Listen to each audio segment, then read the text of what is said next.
This project is an interactive installation designed to show how cigarette butts travel from land to the ocean, highlighting their environmental impact.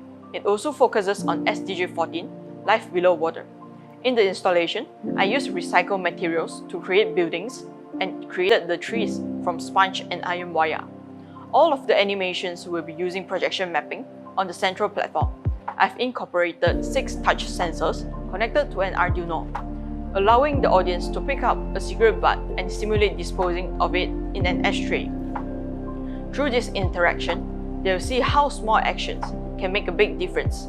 The visual guide them through the journey of a cigarette butt from land to ocean, with animations transitioning from bright, vibrant colors to darker tones, and finally to a striking read showing how a small cigarette butt can harm marine life.